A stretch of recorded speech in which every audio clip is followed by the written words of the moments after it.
to the Erotic Realm, where we explore the psychology of darker desires. I'm Em, and if you're new here, welcome. The Erotic Realm podcast has been growing rapidly, and I just want to take a moment to acknowledge all of you, especially those joining us from Substack.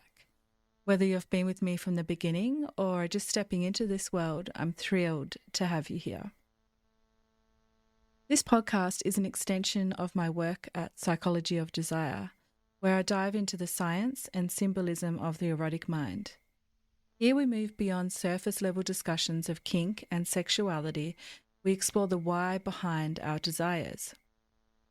Each episode we step inside the erotic realm of someone who has ventured into these deeper, sometimes darker spaces. People who have found liberation, transformation, or even healing through their desires. By exploring the personal experiences of BDSM practitioners one by one, we break down the myths and dive into the reality of what it means to be a kinkster. So whether you're here out of curiosity, self-exploration, or a drive to understand the erotic mind on a deeper level, welcome. You're exactly where you need to be. And if you'd like to support this podcast and my greater work in mapping the architecture of erotic psychology, there are a few ways you can help. Follow and rate the show, share it with others who might enjoy it, and if you'd like to go deeper, consider becoming a paid supporter of my Psychology of Desire Substack, link below. I'll be announcing an exciting project there soon. But for now, let's dive into today's conversation.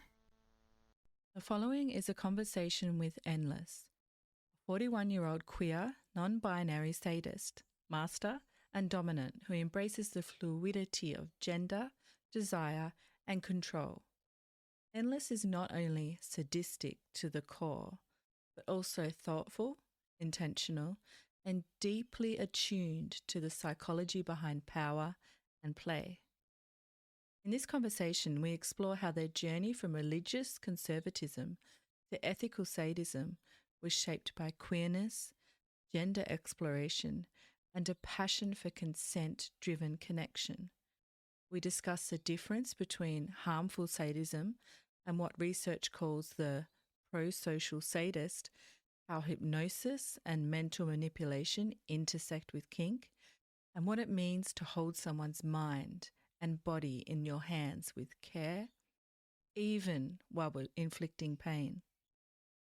This is a rich, layered exploration of domination, queerness, fear, fantasy, and freedom.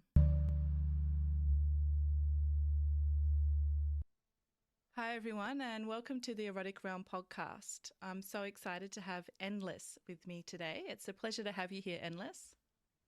Thanks for having me. So I'd like to start off by diving straight into your erotic world. Can you tell us how you would describe your sexuality?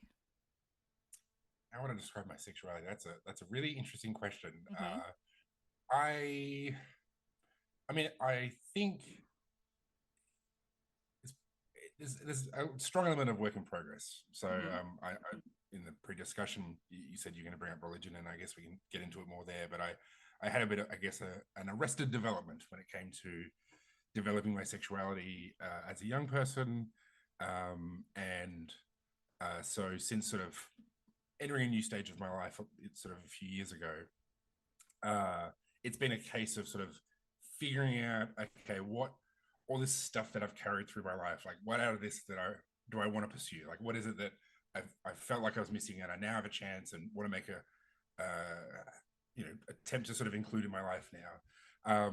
And in the course of relationships and that sort of stuff, you have good experiences, you have bad experiences, and so I still feel, even though it's sort of been a few years down this track, I'm still very much working out as I'm going along what it is that I want, including what kinds of people, and genders, and how people present in their gender, and all sorts of stuff.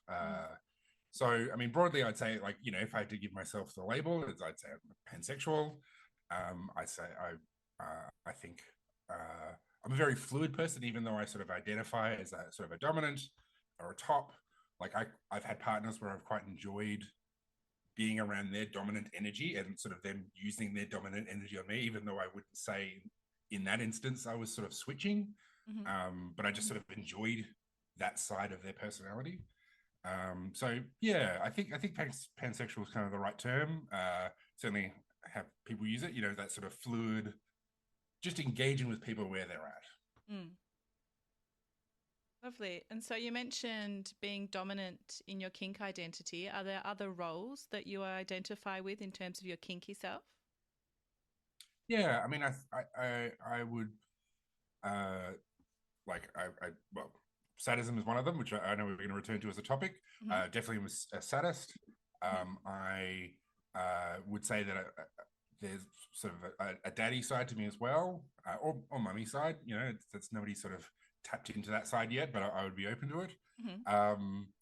Yeah, so it's sort of, and then just sort of general hedonism. Like it's one of those things where I read a really great thing on FET yesterday about, you know, there's certain dominant, especially men, who sort of basically are looking for a reason to justify their sort of, they're basically misogyny. You know, they want to control people because they sort of have a lack of control in themselves, and they feel like they have to dominate everybody around them, otherwise they will be dominated.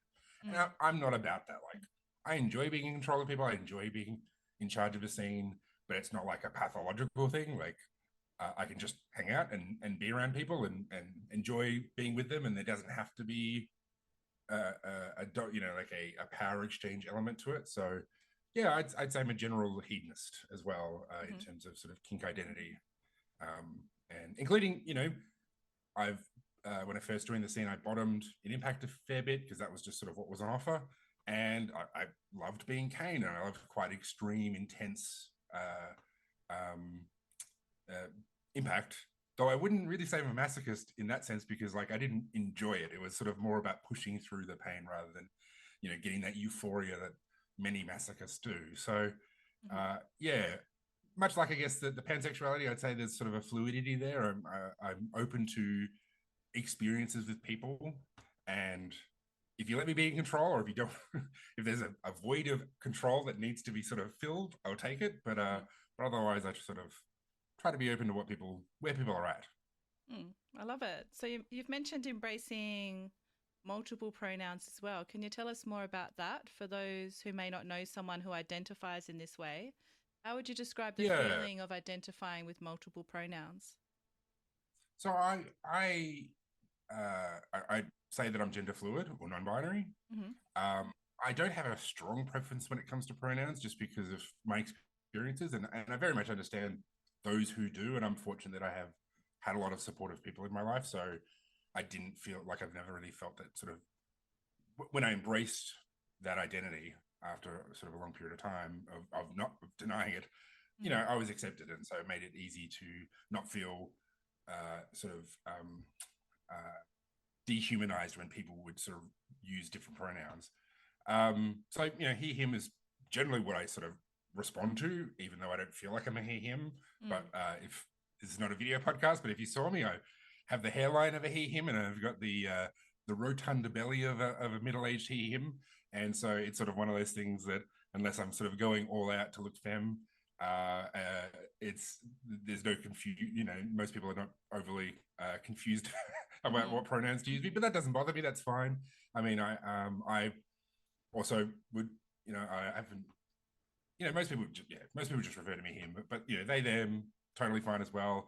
She, her would be fine as well, and definitely I've had conversations with, you know, sort of very flirtatious conversations where people would use those pronouns, you know, call me mistress, that sort of thing. And that was fun as well. You know, for me, gender is, it's about play. It's about, you know, and I'll be real, like feminine clothes, makeup, that sort of stuff, so much more interesting than masculine, in my view. I know there's, you know, obviously very fashionable men out there, and masculine dressing people out there, but broadly, you know, for those of us who are just normal people who need to shop in normal places, you know, the City Chic has a better range of more interesting clothes than, you know, the male section of Target. So you know, I like to include all things. You know, the first event I ever went to in the kink scene, you know, I wore a, you know, skirt and heels, but then also like a suit, shirt, and tie and jacket. And I think that's sort of for me. But when it comes to gender, that's almost kind of my guiding star, is sort of that blend of the masculine and the feminine. Though, to be real, like heels, as much as I love them, nightmare on the feet. So that's one thing. Anybody who's daydreaming of the day they can wear heels all the time, let me tell you, it's not as much fun than when you're closeted and you're doing it in your bedroom, as opposed to walking to work in them. Yep, 100%. I agree. Your feet do not like them. Have you found that your gender identity and pronouns interact with your role as dominant or any of the other kinky roles that you have? Do you find that it switches and changes around with them, or is it completely fluid? Yeah, I mean, I guess again, uh, yeah, it's sort of been. I guess it's person dependent, So I think there is a certain kind of submissive male, which I think like they would, see the heels and see the stockings and all the rest of it, and that would, in some of the conversations I've had with some people, they've been drawn into sort of mistress as opposed to master. Mm-hmm. But for the most part, yeah, like I think, especially when you've got long-term relationships and they're seeing me in my, just my bumming around their house clothes, which are, very, very masculine because shorts have pockets. It hasn't played as much. But I've had partners who I guess really appreciated my gender fluidity, and kind of there were times where they sort of played into it, and one thing you can always do when you're lying in bed is wear heels. Like that's the optimal time, honestly, because they look great and they feel great and you don't have to walk in them. And I remember one partner like sort of worshipping my heels, and sort of it was a very gender fluid, in my view anyway, at the time. It was a very gender fluid experience because it was sort of the whole situation is not, even though there's a way of looking at that coupling which is sort of very heterosexual and very sort of conventional in that sense. Like in the experience of it, it felt very fluid, and it felt very like we were sort of playing with with sort of how gender works. And this is also a partner who would peg me and had that dominant energy I was talking about while doing so. And so it was sort of very much a situation where, yes, day to day, ordinarily, we had sort of had a mode. There was sort of an easy, sort of normal kind of way of doing things that we sat in. But like when we had time to experiment, when we had time to play, it was great in that instance to sort of blur some of the lines. Like who was really, I mean, it was always very much the case that I was really the dominant and they were really the submissive, but like we could sort of smudge those lines. And that's what I enjoy about, I mean, play of all kinds, kink as well, is sort of opening up the boundaries of like what you can do with your life and how you can feel about yourself and how you can think about yourself. Mm-hmm. I love it. It sounds like a really fun relationship that you had there as well.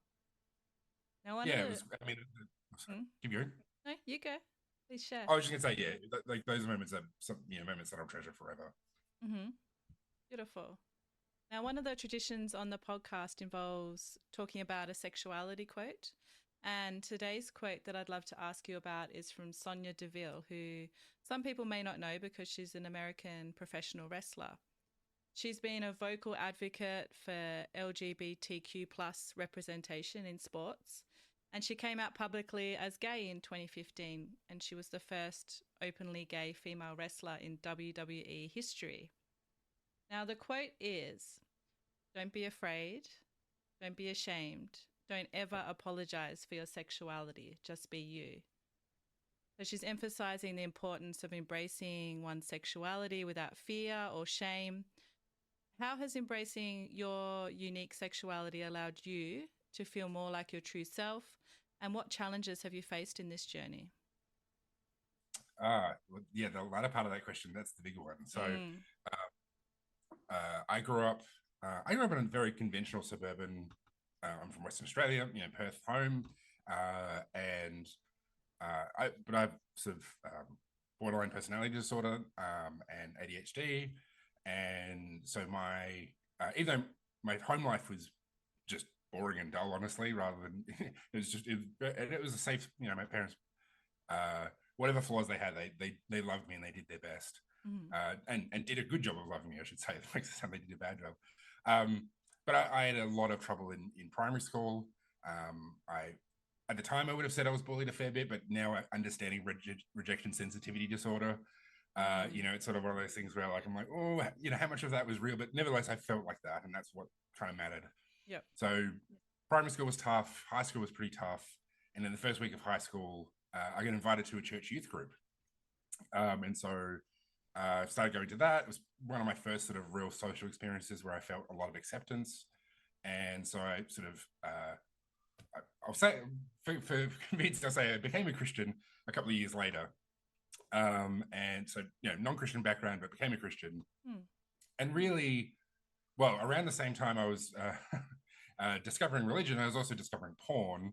And in terms of sort of sexuality, something that will forever remain in me is there was a particular issue of a Playboy lingerie edition where it had Dita Von Teese in this library with this jade green corset, just being her, and she is just a divine being. She is. And there was something about that when I saw it. It was different from any other image I'd seen. It just like broke my brain, and I was like, I want to feel how that looks. So that was probably the first time my queerness came into the picture. And so basically the next sort of 20 something years was like this journey of like really being serious about my religious stuff. I wanted to go to Bible college and this and that and the other, but at the same time I looked at porn and now looking back, like watching, this is going to sound a bit weird, but like watching heterosexual porn was kind of, for me, is a queer experience. Like I want to be both, the guy and the girl, like, and so, porn was a connection to my queer identity, even though it's just like conventional hetero porn with all the issues that come with that.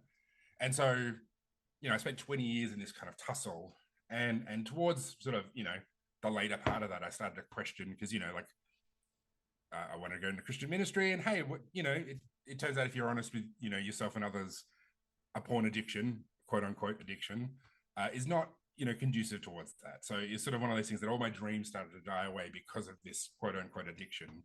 And I started to really wrestle with sort of my happiness in that life.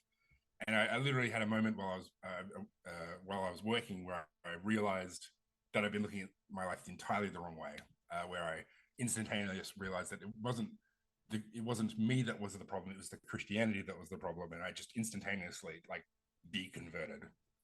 How old so were you? In terms of barriers to, sorry. How old were you at this stage?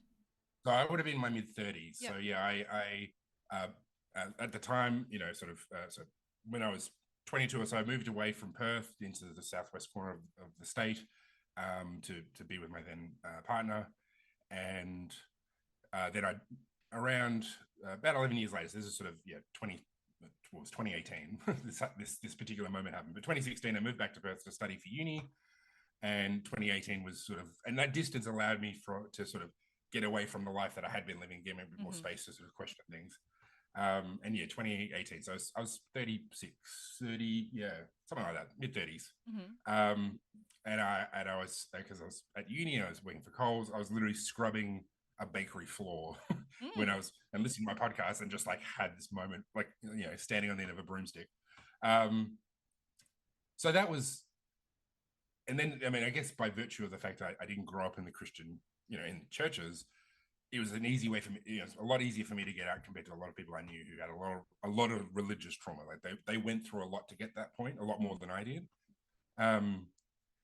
So, and basically at that point, I, more or less sort of entered the kink scene. And so in terms of sort of barriers, like I guess I had this, multi-decade stretch where I was sort of in denial. And as a result, like coming out of it, I guess and maybe it's partly personality as well, I didn't really feel any restrictions. And fortunately, my family are very supportive. They didn't understand it, but that's fine. They didn't understand the Christian stuff either.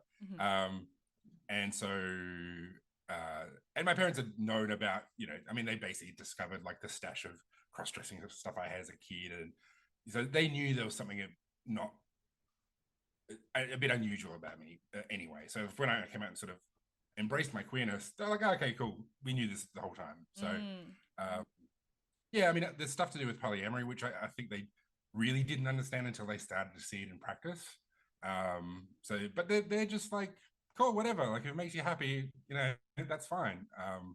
So I'm very fortunate that I've had very supportive people, and then yeah, coming into the kink scene and embracing my queerness, like it's nice to be amongst the weirdos, and um, I think what's great about the kink scene it's a hodgepodge of a bunch of different kind of interests and circles. Like there are doesn't all we're all it's a Venn diagram, So like in different spaces you can sort of meet different people and engage with different things, for better and for worse, but mostly for better for me at least. So yeah, it's I can't remember beyond the challenges of getting to my sexual identity. I can't remember the first part of the question. So if I missed anything, remind me. That's okay. I wanted to ask you more about the moment you were talking about when you were cleaning the bakery floor. And you mentioned you were Yeah. listening to a podcast. So, what was it about that particular moment that led to the realization that you had? Was it something in the podcast, or was it just you were reflecting and your brain was able to process in that moment something that you hadn't been able to? What was Yeah, happening I for mean, you? I guess so. The key sort of one of the key. So this is happening in 2018. It was sort of 2010, 2011. I think it was 2011 was when I sort of made my big push to go into Christian ministry, and it didn't work out. And that was a very devastating thing for me at the time because I'd never really had any other goal. Mm. And so, kind of over the next few years, I guess I started to become a bit more, and I didn't quite understand why I was becoming a bit more disillusioned. So when I moved to Perth, so 2011, when this sort of disappointment happens, 2016, when I go to uni to study because I needed to do something with my life. Um, by the time I'd moved, I was already quite disillusioned. Not with like anything specific about how the church operated. It was more just like, why am I unhappy with my life? Like this, Mm-hmm. this stuff has mattered so much to me. Like why am I not as interested in it as I was before? And so I started going to uni because of podcasts. I had lots of boring jobs um, through that period. And so, I started getting into economics and all sorts of stuff. And around that time, like I was doing a lot of manual labor working for Coles. So I could sort of get away with listening to podcasts. And I discovered sort of all of these podcasts that talked about sexuality, not Mm. necessarily full time, but, they interview guests that sort of have different perspectives. And I guess I was just by virtue of being me, always open to sort of different and radical and well, secretly anything to do with like sexuality, because the religious background I had was very conservative, but like because I didn't grow up in it, it wasn't like I was sort of submerged in this sort of oppressive sexual stuff. And obviously, the entire time I was looking at porn, and I, had this queer identity sort of bubbling underneath me. So anything to do with sort of sexuality, like really drew me in. Mm-hmm. So I mean, I was listening to a podcast at the time, but that moment was a culmination of reflecting on a lot of, you know, interviews, hearing about sex workers and their lives and what they've been through, and people who did porn, and all sorts of, people who just talked about sex and gender in general. Mm-hmm. So it's sort of, I spent basically, 2 years, 3 years solidly listening to all this stuff while I'm working because boring jobs, and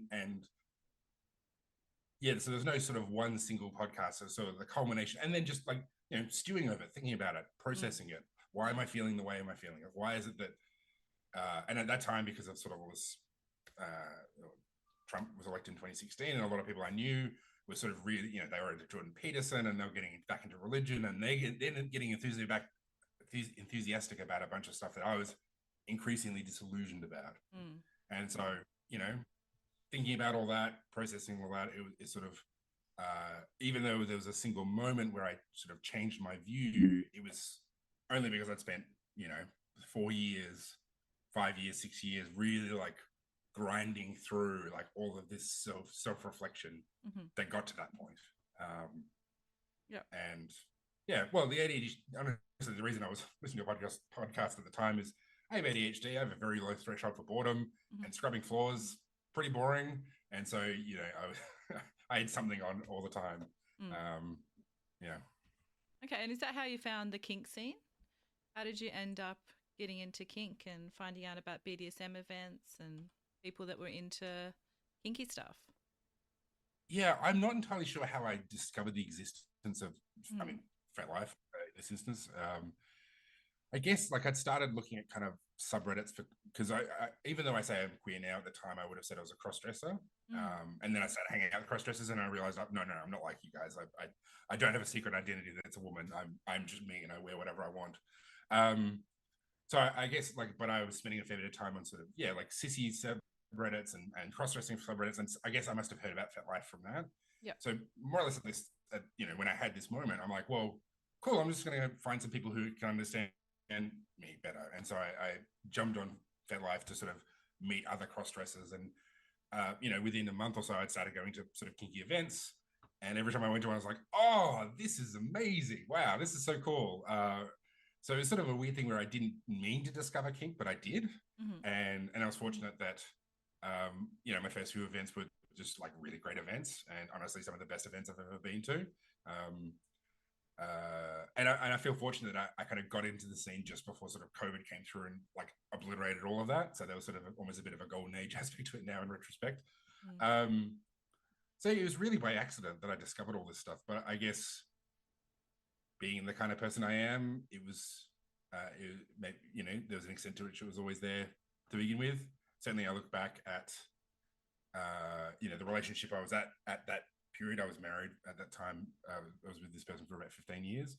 And, in some of the ways I wanted to play, I could see, yeah, okay, the spanking kind of was there a little bit and this and that. But, these things, even though I didn't realize at the time, like whatever draws me into kink was also present at that time. And I just, I didn't have exposure to BDSM sort of in real life to really embrace it. So let's talk about sadism then. You describe Mm. yourself as sadistic to the core. I'd love to hear more about Mm. this. What is sadism to you? What does it mean to be sadistic to the core? Yeah. So I think, um, well, certainly my experience and when I sort of observe others, I think when you are topping, when you are the one doing the scene to another, the thing in the scene to the other person, I think you always want some kind of reaction. Like I guess unless the goal is to like make them motionless and silent, for the most part, when you're doing wax or if you're doing whatever, take whatever activity you want, like you're looking to engage with that person and build a connection with that person, have an experience with that person, and at least, yeah, you want to see a reaction. You want to see them having fun, or you want to see them, whatever reaction you're after, that's what you want to see that. And that's how you sort of get excited because they're having clearly a good time and you're having a good time and you're having a good time together. Mm-hmm. And I think sadists are just people who enjoy negative reaction. I think the conditions by which the negative reaction is had, if they're a decent, well-adjusted, normal person who's not just providing a cover for their sort of bigotry or hatred, like the conditions should always be the same, which is consent, which is shared enjoyment, shared expectations, all of that stuff. So if I'm doing wax with somebody, I want to see them like floaty and fun and da da da. And if I'm beating them with a cane, they might be crying, but that's because that's the place they want to go to. And so in that regard, I think sadism is just part of a continuum of kind of play. Mm.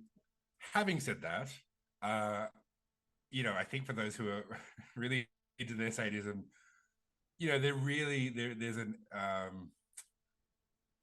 do I put it? There's not a lack of concern. That's sort of the wrong way, but definitely like the fact that you are crying, the fact that you're upset does not dissuade you at all. And I was part of in the Perth scene a few years ago.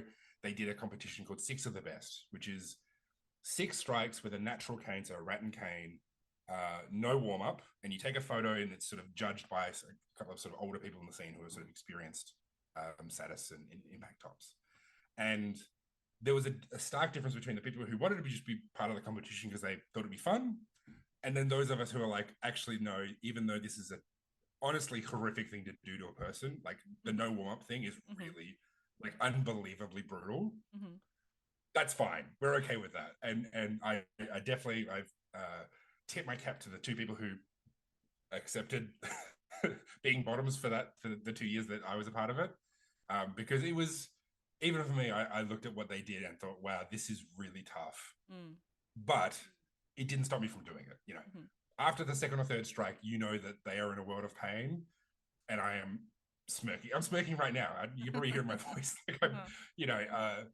So I think that's, even though sadism is part of a continuum, I think for those of us who are sort of up the end of that spectrum, or certainly in that part of the spectrum that really identifies this thing, like that reaction of like discomfort and pain and honestly distress, as long as it's, within the basic ground rules, oh boy, it's fun. And, I've many great memories of doing honestly mean things to people who are consenting. And I guess this is, again, the big difference between, I guess, people looking for a cover for their own, problematic behavior, and those of us who, well, I would like to think those of us, myself, but, certainly the people that I know who are good sadists, where it's consenting, where they understand what they're signing up for, all the rest of that. So let's talk about sadism more. I'd love to get your thoughts on this article that I found. And the title is The Pro-Social Sadist, a comparison of BDSM sadism and everyday sadism. So it explores the distinctions between individuals who practice BDSM-related sadism and those exhibiting everyday sadistic behaviors outside of BDSM. And the study reveals that BDSM sadists often engage in consensual activities, emphasizing mutual satisfaction and respect. And this contrasts with everyday sadists who may derive pleasure from non-consensual harm or suffering.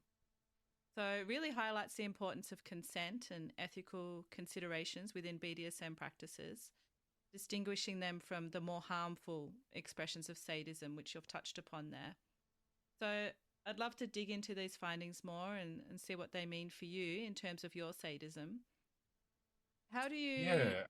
Yeah, you want to mention something now? I don't know. Go, finish your question. How do you ensure that your sadistic practices remain ethical and consensual within your dynamics? It's an amazing question, and I think the way, I think, if you consult with FetLife, there's a gazillion articles that really do that well for any kind of pickup play or any kind of initial play. I think that becomes a lot more challenging over time, especially when you develop kind of that nesting or that long-term live-in type relationship things, marriage, all that kind of stuff. When you've been with somebody for a while, I think these things can blur, and they can be complicated by like other stuff in relationships where, so yeah, we'll get into this thing. But I think in terms of sort of the everyday versus sort of BDSM distinction, I think this gets into some of what I think about what I've said about people finding cover, people finding cover for their behavior or their attitudes. And so I think, I'll give you an example. So I also identify as a brat. And for me, my bratting is playfulness. Is about sort of teasing, and the goal is to be playful. But it's something I brat people in my job. I have a supervisor who I would say is a friend, and she's like an A type, like one of the, like the A student who always did really well, and she's an amazing person, and I give a shit at work, and I tease her about that sort of stuff, and I would like that to be playful, but it's possible that I could say something in that context where like I think I'm being just like cheeky and fun and winding her up a little bit, but like actually comes across as like not cool. And so I think in that context, like there's no, it would be kind of weird to like explicitly get her consent. I mean, you could do it. I could say, look, I'm cheeking with you. Are you okay with that? To find out overall. But like in any given instance of me giving her a hard, like winding her up, like it would be kind of a bit weird in conversation to be like, okay, I'm going to make a comment here about you being uptight. Is that okay? Like, it'd break the flow. So yeah, definitely in terms of sort of like people who are sadists in their regular life outside of like a dungeon, like I think that like we bring all of ourselves to every part of our life. So I'm a sadist in all of my life, and when I'm at my job, that part of me is still there. So I got to make sure that like I'm actually paying attention to people, and I think largely, I think that attitude of wanting to protect people and to get their consent is an attitude you can cultivate 24/7. Like you can always, at least for me, maybe I'm weird, I'm very self-reflective, I'm thinking about that all the time, and I'm talking about that to myself all the time, so that when I come into situations, I'm sort of prepared to think about this stuff before I get to the thing. And I think for the everyday sadist that you sort of refer to, I think they just have these issues. They have this mindset of sort of having whatever. Why do bullies bully? Like they just, it's probably because of trauma, probably because maybe it's some sort of personality defect. There's a range of reasons.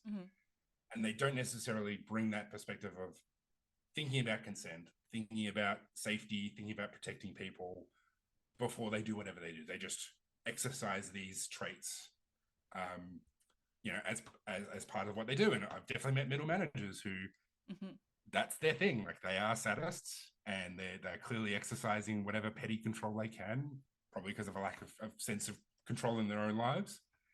And it's bad. And when those people come into the kink scene and try to find a justification for what they do, and every scene has predators who that's their MO. They basically look for vulnerable people, especially women, and basically try to dupe them in to exercise control over them. And it's has a terrible impact, and it's hard. It's one of those things I don't think the kink could ever fully police or get rid of. So I guess that's one aspect of the sort of the day-to-day versus sadists who are thinking about consent. I think, again, just in terms of those who are in the kink scene, lots of advice out there for how to plan for a scene, how to get consent, how to get informed consent, because it's important. Anything but a fuck yes is a fuck no. That's something that I think is really important. So anytime I think, especially with people I'm not familiar with, I warn them up front, say, look, if I think at any point like you're done, we're done. Like that's I'm not going to push through because I don't know who you are. Yeah. All that stuff's important. How when that transitions into a long-term relationship kind of status, when you know them better, hopefully you know them better. At least for me, I try to really understand people's psychology and why they think the way they think. And so, I'm spending a lot of time thinking what is motivating what they want from me, so I can better address, I can better deliver the thing they want from me. Yeah. So with long-term relationships, I think there's a very different kind of dynamic in play, because the upside is, hopefully know somebody better. You've spent more time with them. I tend to think a lot about like what my partners want and why, and so I can sort of better give them, what they want, better sort of phrase it or whatever.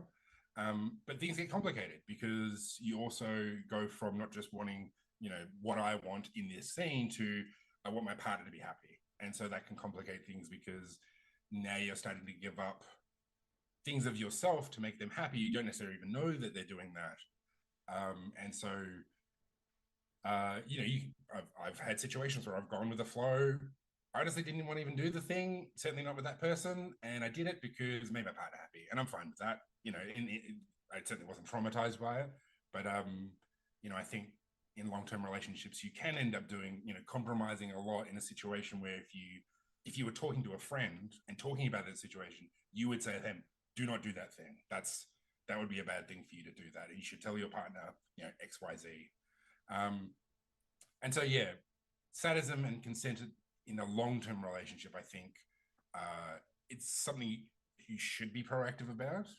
And obviously, someone can be proactive in trying to make sure that this person, is giving informed consent, that they really are wanting to do this thing. They understand the risks and all this kind of stuff. But it takes two to tango, and I'm sure there's plenty of people who come out of relationships who then look back and think, oh, actually, I really didn't want to do those things, and they didn't necessarily know, even if their partner, and hopefully their partner was trying to meaningfully engage with them. I think of myself and my breakups, I hope that the entire time, they can look back and think that I was genuinely trying to sort of engage meaningfully to get their consent. But you can still end up doing stuff that you don't want to do. And that's a tricky question.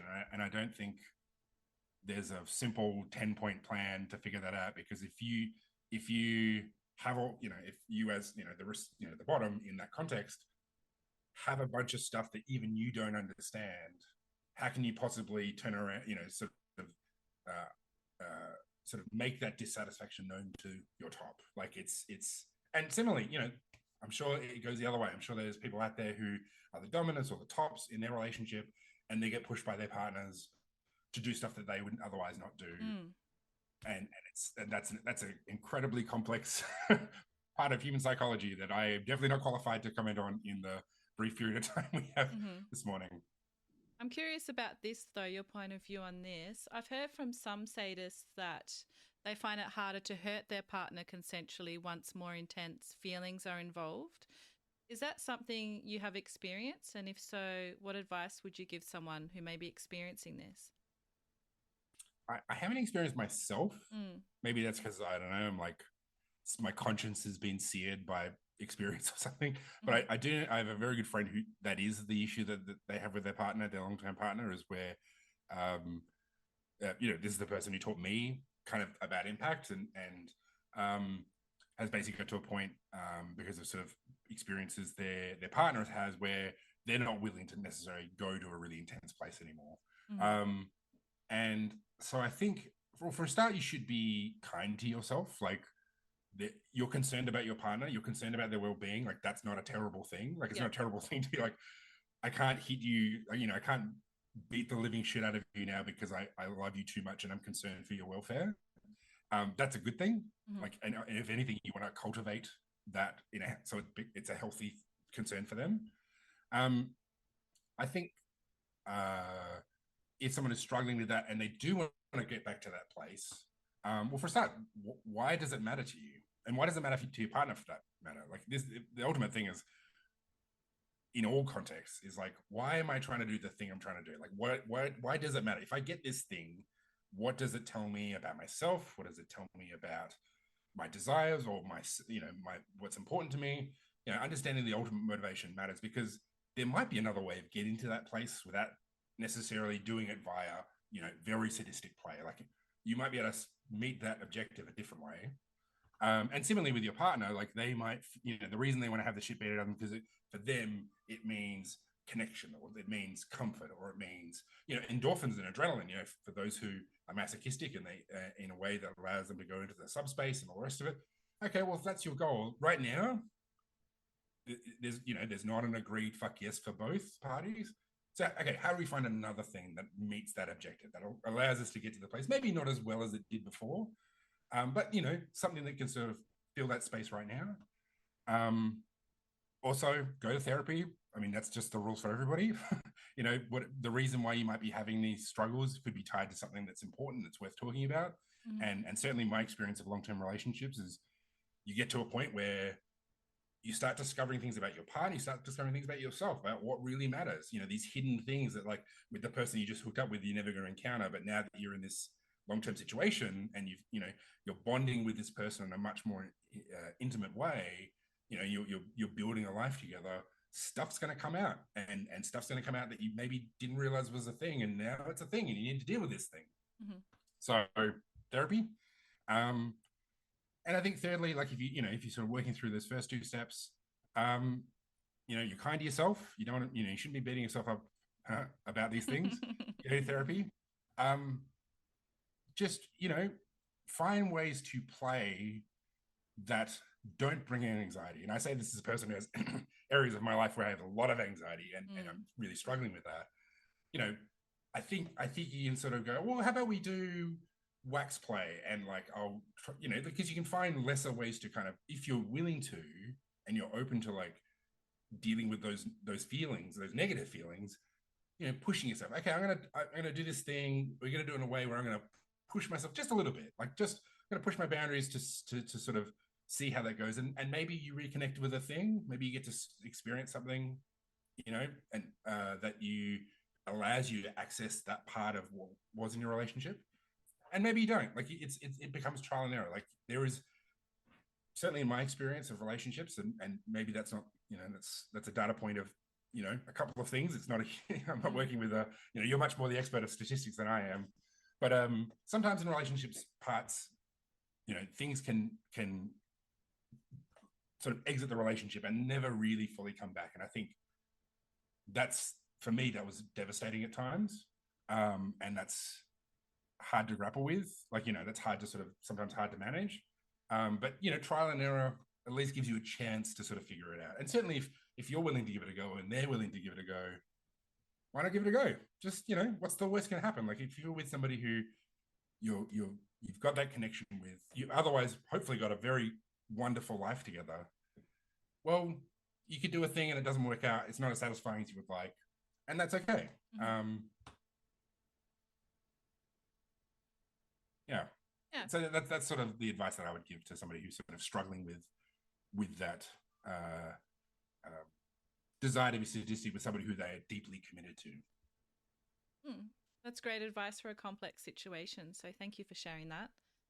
I'd love to ask you about something that you mentioned in your profile. You say that you like to make someone putty in your hands. What psychological aspects of this is truly satisfying to you? What does it mean for someone to be putty in your hands? Well, there's the like the Freudian reading where it's all about all of these flaws in my personality. I mean, I guess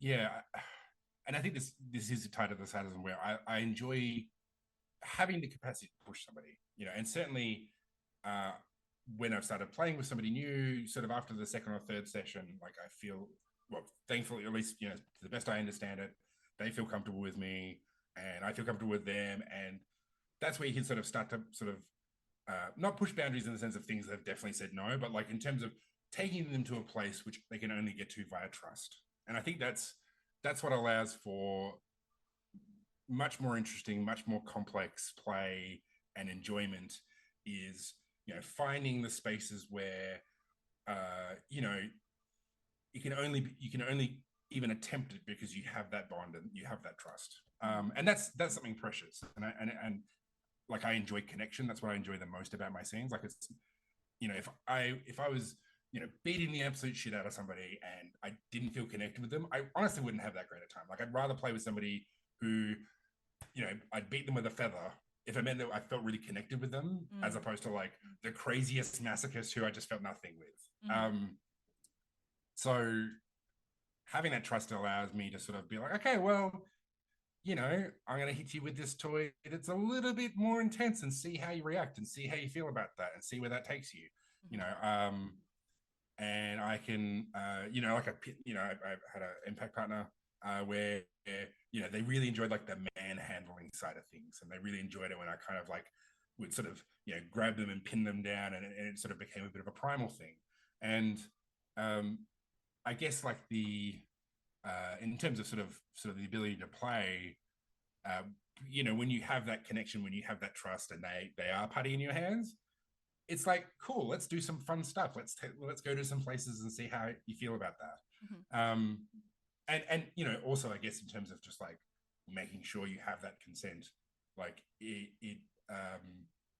I know that you can sort of handle what I'm going to attempt, and it may not be a huge thing. Like, it might just be sort of slight things, but like we've got that trust, so I sort of feel like and explicitly negotiating this is also not is usually what I do, but yeah, in the moment it sort of allows you to sort of experience some things. I guess also just in terms of sort of the dominance side, I think it's inherently, most D types or M types, the idea of having this person in a place where they are dependent on you, and I guess to an extent, like you are not, you're sort of depending on them in a way, like that connection, that feels great. It feels great to have somebody who is yours to play with, even if it's just for the scene. And at a personal level, I enjoy the challenge of like understanding somebody's psychology and then like using that to help them get to the place they want to get to. And sometimes that's like an organic thing. Like, I don't necessarily know while I'm doing a thing, okay, this is, the plan is to do X, Y, Z, and then I'll say this one thing and da da da da. Sometimes it's just in the moment you're like, oh, I see where I can go to from this, and I've developed a sense of what's going to push their buttons and what's going to sort of elevate their experience, and I find that to be deeply rewarding, probably because I'm neurodivergent and I at times struggle to like understand people, and I feel kind of sometimes alien to people. And so the counter of that is like an intense scene where like I fully understand every single button that there is, even the buttons they don't know exist, and I can push all of them, and it becomes like playing a symphony on these, you know, I guess that's maybe why it's so attractive to me. Quite poetic. I love it. Beautifully said. I want to ask you about fantasies. You mentioned in Mm, the pre-podcast form that some of your fantasies evoke intense anxiety while others feel easier to mm, explore. I'm curious to mm. know why some of them are more anxiety provoking for you and if you've been able to explore some of those and what it was like. Well, I'm curious about that too. So Mm. if anybody's listening to this can give me a hint, that'd be great, because I'm still sort of working through some of this. So yeah, I have a partner, sort of a play partner at the moment, where I think they're very open to some kinds of play. And for me, kind of erotic hypnosis is kind of, that's my holy grail, because that's essentially like understanding the psychology to the nth degree. And as somebody who likes to talk, it's very appealing to me to have a skill set around giving somebody the experience through talking to them. Mm. And it's something I'm grappling with at the moment with them, where if they want to do impact play, no dramas, any time of the day, short of me being like bedridden with the plague, like I feel fully comfortable doing impact with them. It's very easy, it's very natural, there's no anxiety. um but then when it comes to hypnosis, which as best I can tell they're very open to, and I think they would be very receptive to it based on like our connection, there's just a part of me that just doesn't want to go there. And I think some of that is just broadly neurospicy perfectionism type stuff. Mm. It's the thing for a lot of neurospicy people, where like you want to be instantly good at the thing, Mm-hmm. and if you're not, you just can't do it at all. I play with little plastic toy soldiers, and I theoretically should paint them. And I've been doing it for 30 years. I've been playing with these things for 30 years, and I just struggle to paint them. Mm-hmm. It's much more anxiety inducing relative to my other options for my spare time. And so I've spent tens of thousands of dollars on these things with the idea that one day I'll paint them, and I've painted very few of them. It's just how it is. Like, it's just one of those things where I have anxiety about it, even though it's not very hard, and even though I've done it before, it just is.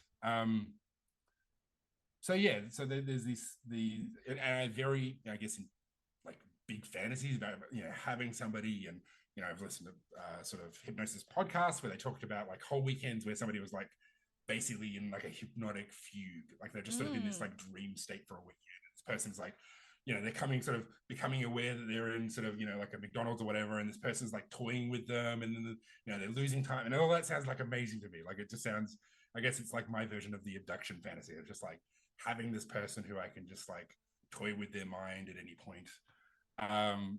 And I think if I had the opportunity to do something like that, I'd struggle to actually attempt it.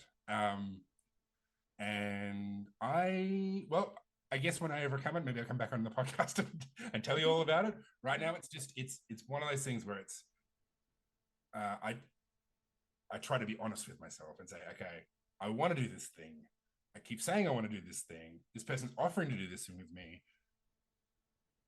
What is it? Is it I am going to do this thing, or should I be honest with myself and say, no, I'm not, and I just need to give myself whatever it is, more time, something, just take the pressure off, because I'm not helping myself by like piling in all this pressure Mm. and piling in all these like the weight of my desires, the weight of all of my expectations of how great it will feel when I finally can do this thing with a person.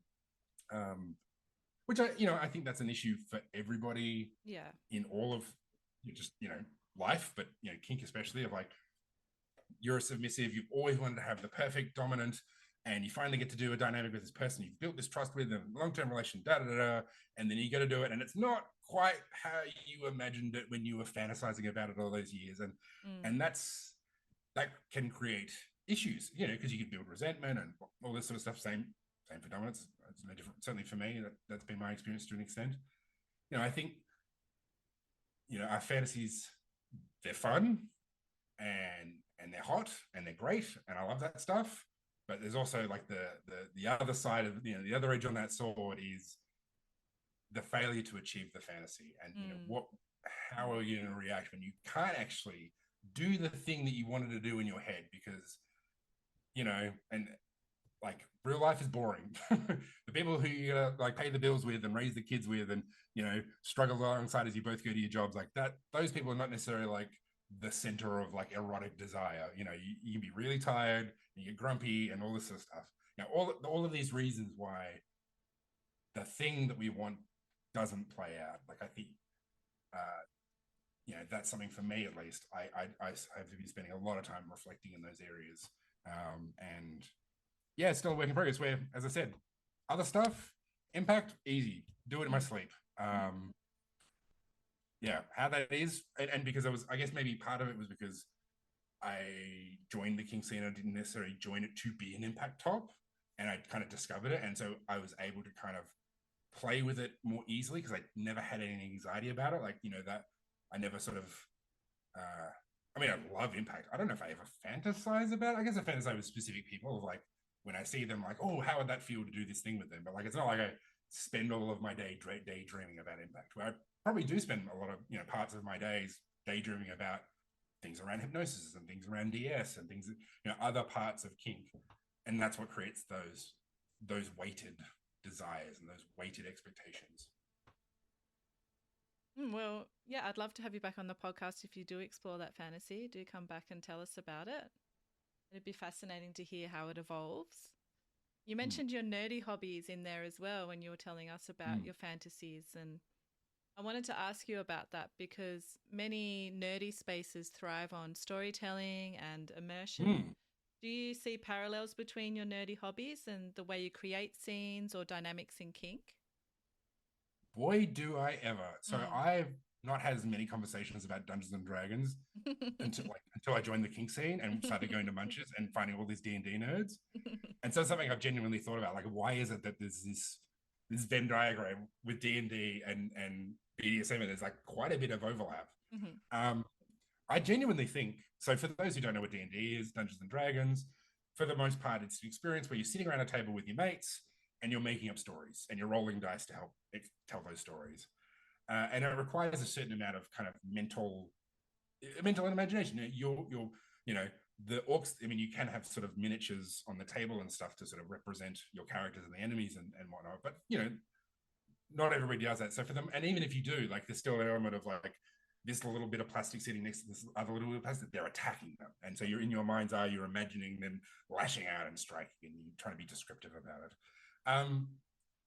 I think that the skill, like, BDSM is largely kind of a made up thing, especially when you get to the DS side of stuff, where like I could call somebody my slave, but they're not actually my slave. There's no real parallel between like slavery in human history and this like relationship I have with them, aside from kind of like an aesthetic. And I think BDSM has a lot of stuff, especially when you get into roles and DS and all this kind of stuff, where like there's an aesthetic element to it. So like, what's the difference between a doll and a drone? Well, vibes. It's not like I mean, maybe there is a gene for all these things, but predominantly it's like, there's not like this person is wired from the finger of God to be a doll and not a drone, and they can only be a doll and they can't be a drone. And people find vibes they like, including tops, bottoms, everything, and that's what sort of drives their desires and drives their aesthetic. They're connecting with this sort of bigger idea in their mind that is sort of not present. It's not a setting on the body.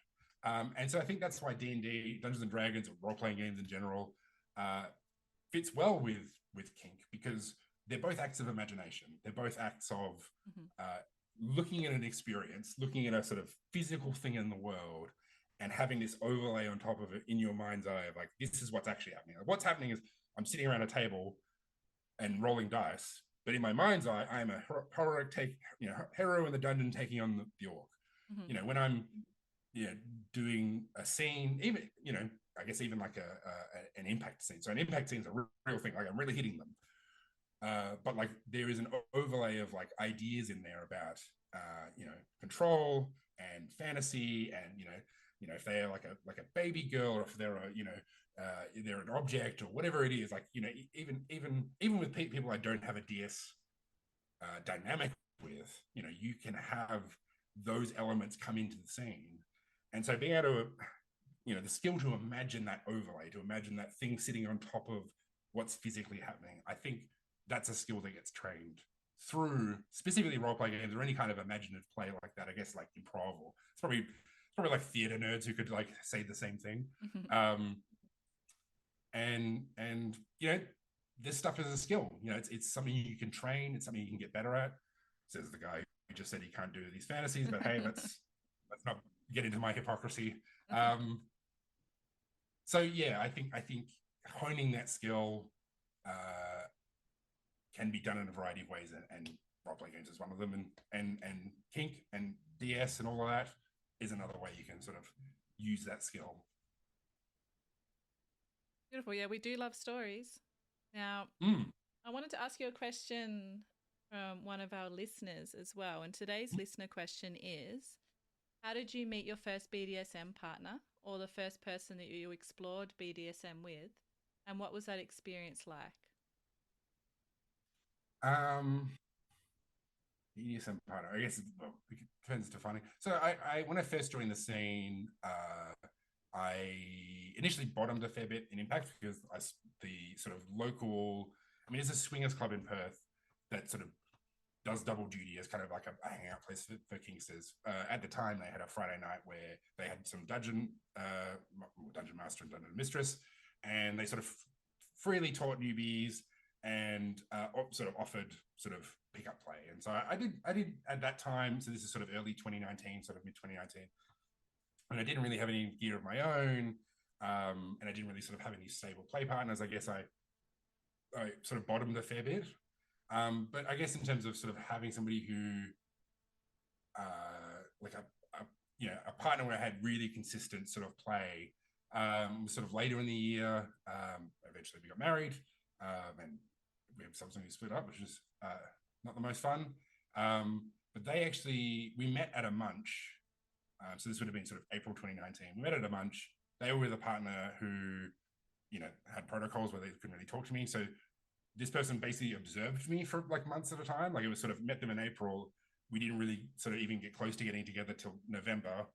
And that entire time, there was, we would often be in shared spaces, and they observed me and liked what they saw, and I hadn't even spoken to them. So it wasn't until sort of later in November, we're at a party that split up with the partner they had protocols with, and they very much sought me out, and we had an incredible impact scene, an incredible aftercare where I was like, oh wow. They are hot, and so I was like, I knew that they were hot, and but we hadn't really talked, so like it was just like, oh, this is just a hot person I know. So that was quite an interesting experience to have somebody observe me for a while and then seek me out, and then sort of had this experience, and there were some sort of complications, but later on got together, and that was my first real experience of sort of someone consistently over kind of a long period of time building that connection, primarily impact, and sort of exploring DS as well, to sort of greater and lesser extents. And that was an instructive experience of like, how do you meet somebody's expectations? Like, what are their expectations about what they're going to get out of DS? And like, how can I meet them? And and I think the question which I don't often hear that I think should be asked more often is this more worth than it's worth? Because I think protocols and all of that, like I think it's great, like I'm really into it, but like it's a lot of work. At least it's a lot of work for me. And I think it very much is engaging in that sort of fantasy overlay view of the world. Like, it is something that should add spice. It should take all this normal stuff and convert it to something that's more interesting. But at least for me, as somebody who, like, I guess struggles to, like, I've got ADHD, so like my focus is all over the place. So if I commit to like doing these protocols, like it needs to like add more than like the effort it takes to make it happen. And so it was an instructive experience in terms of, okay, what is it that I want out of this? What is it they want out of this? How can I, if it's not working in the way that I want it to work, like how do we navigate that? And what does submission mean to them? Like how do they express it? How do they experience it? Like what is it? So yeah, I guess I learned a lot of lessons from all of that. which, I think you can only do by just giving it a go, and we definitely gave it a go. Well, that was one of your first experiences. What is a peak erotic experience that you've had? An experience that really ticked a lot of what you seek in an amazing experience?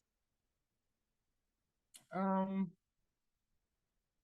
well, I mean, with that partner, fortunately, I have lots of great experience, but I'll give a different one. So there was somebody who, so the first event I went to, which I think I mentioned, it was basically like a kinky nightclub experience. So like basically it was, they ran out a dance hall. This is late 2018. So it was when I very much first joined the scene.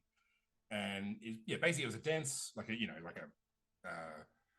ballet studio, basically, where they basically turned it into a kinky nightclub. And it was just, it was the first time I'd ever dressed up and walked around in public in the way that I did. So that for me, it was like a huge, like, emotional experience to like be out as this queer person. But also, people are hot as shit. Like, it was kind of, I guess, for those who are familiar, like, it's sort of a Torture Garden style. Like, they're trying to do a Torture Garden style event where it's like, dress code means that everybody's dressed to the nines, and so there's all of these people in like latex and the rest of it, and everybody looks hot. And basically, at a certain point, I didn't really know anybody because I had just joined the scene, and I just got bored and didn't want to, and it was very hard to talk to people because it's a thumping nightclub. So I just started dancing, and I started something basically.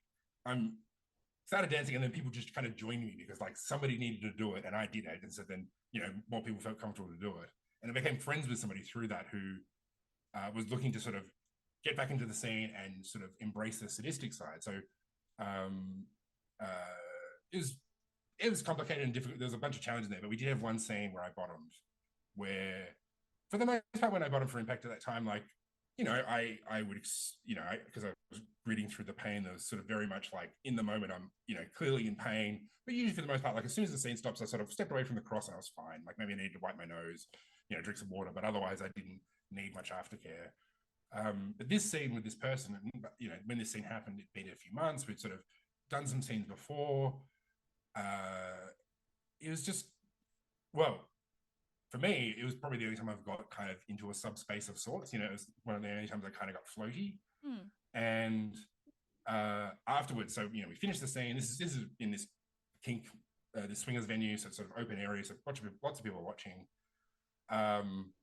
And some friends were watching, and they came up afterwards, and they're like, "Oh, that's such a good scene." And even though these are some good friends, I just wanted to fuck off because all I wanted was just to snuggle with this person, and I just felt super connected to them. And that was a really beautiful experience for me. Like that was something I guess, I mean, I've subsequently had that experience like as a top, but I don't think I've ever bottomed in quite the same way. Mm-hmm. And yeah, I forgot what the question is. I hope that answers the question. You did answer it. I was asking you about a peak erotic experience, so you answered it beautifully. Yeah, Mm-hmm. yeah, I think that would be it. I mean, I guess that was not a sexual experience per se. I mean, I at that club, it was a swingers venue, and I had some. It's certainly in the first half of 2019, I had some pretty crazy like swinging type experiences. But I think in terms of actual kind of intimate connection, like feeling connected to somebody, like that's probably the peak out of what I would subsequently have with my partner. And I was fortunate in that relationship to have like many very intense, beautiful, like erotic experiences. Yeah. We love to hear it. So, Endless, what do you hope listeners will get out of listening to your story today? I mean, I guess if I was to sort of summarize, like, firstly, don't be hard on yourself. Like, these things are hard. Like, if it was easy, everybody would do it. Mm-hmm. It's difficult to find out what you want, just in life. And, there's lots of people who just go through life and, never figure it out. But it's also, difficult to navigate with other people, especially in that longer term connection side of things. And so just be kind to yourself. And yeah, just keep self-reflecting, keep working through it, because yeah, I guess you probably figure a path. Like there probably is a way to what you want, and it's just about figuring out how to get there. And you don't make it any easier by like setting up an expectation for yourself that you can't meet. So yeah, be kind to yourself and just keep at it. And if I was to ask you to sum up your sexuality in just one word, what would that word be?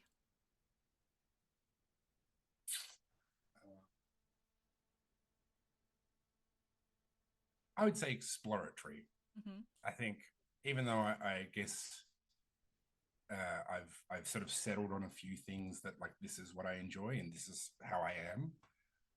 I think the path of curiosity that led me to this place is still like I'm still on it, and I want to keep being open to like the possibilities and to what I could experience with others. So yeah, which is kind of odd because I guess I probably come across as somebody who's like a very set in my ways. So maybe I'm just like lying to myself. But yeah, I think being open is really valuable and beautiful and fun. So It sure is. I'm sure you have a lot more to explore. I'd like to thank you for being so open and sharing yourself with me and our listeners today, Endless. Thanks very much for the opportunity. It's been really great chatting with you. Thank you again. I'm Em, and this has been the Erotic Realm podcast.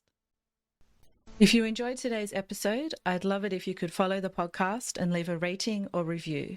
Your support means the world to me, and it helps the Erotic Realm grow and reach more people who may benefit from hearing the inner world of fellow kinksters. I'd also love to hear from you, my listeners, if you have questions you'd like me to ask on the podcast, want to be a guest and share your story, or if you're ready to explore your erotic realm one-on-one with a coaching package, head over to theeroticrealm.com. Thank you so much for listening, and as always, stay perverted.